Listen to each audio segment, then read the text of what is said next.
महाशिवरात्रि क्यों मनाई जाती है? शिवरात्रि हिंदू कैलेंडर के अनुसार फाल्गुन मास की अमावस्या को मनाई जाती है। इस दिन लोग व्रत रखते हैं और सारी रात मंदिरों में भगवान शिव का भजन करते हैं। शिवरात्रि औरतों के लिए विशेष रूप से शुभ मानी जाती है। इस उत्सव पर यहाँ विवाहित औरतें अपनी पति और पुत्र का सौभाग्य मांगती हैं, जबकि कुंवारी लड़कियां एक अच्छे वर की कामना करती हैं। तो आइए जानते हैं कि शिवरात्रि क्यों मनाई जाती है। ऐसा माना जाता है कि शिवरात्रि के पावन अवसर पर भगवान शिव इस जगत में ज्योतिर्लिंग के रूप में प्रकट हुए थे।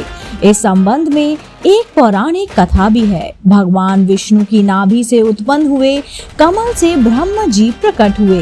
ब्रह्मा जी ने इस सृष्टि की रचना की। भगवान विष्णु और ब्रह्मा जी में एक बार विवाद हो गया। उन दिनों दोनों में श्रेष्ठ कौन है इस बात पर बहस हो गई। उनका ये विवाद जब बढ़ने लगा तभी वहाँ एक अद्भुत ज्योतिर्लिंग प्रकट हुआ और आकाशवाणी हुई। आम दोनों में से कौन श्रेष्ठ है ये फैसला मैं किए देता हूँ। जो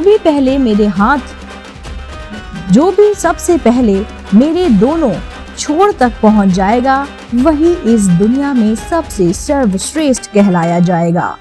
दोनों उस ज्योतिर्लिंग को समझ नहीं सके और उन्होंने उसके छोर का पता लगाने का प्रयास किया, पर दोनों में से कोई भी सफल नहीं हो पाया। जब दोनों देवता निराश हो गए तब ज्योतिर्लिंग ने परिचय देते हुए कहा, मैं शिव हूँ, तुम्हारी सृष्टि मैंने ही की है।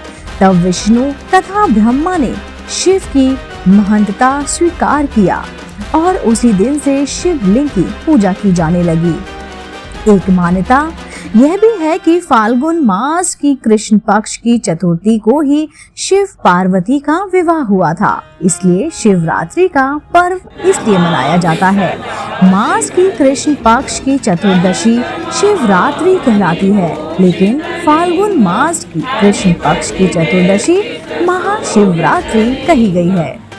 इन दिन शिव उपासना भक्ति एवं मुक्ति दोनों देती है, क्योंकि इस दिन भगवान शिव अर्धरात्रि के समय शिवलिंग के रूप में प्रकट हुए थे। यह काल वसंत ऋतु के वैभव का समय है।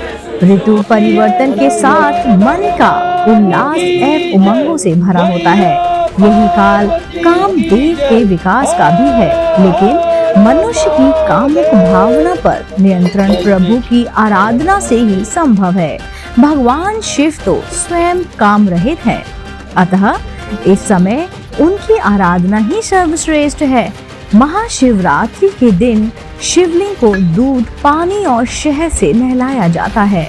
उनके बाद उन पर चंदन का तिलक लगाकर फल फूल पान के पत्ते चढ़ाए जाते हैं। धूप अगरबत्ती जलाकर ध्यान करने से शिव प्रसन्न होते हैं।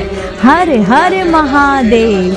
दोस्तों, अगर आपको ये कहानी पसंद आई हो कि महाशिवरात्रि आखिर क्यों मनाई जाती है, मुझे कमेंट करके जरूर से बताइएगा।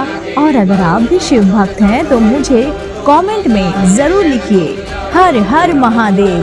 दोस्तों, मैं फिर से प्रकट होती हूँ इसी चैनल पर नई रोचक कहानी और जानकारी के साथ। आप देख रहे थे आपका अपना पसंदीदा YouTube चैनल आध्यात्मिक कहानियाँ।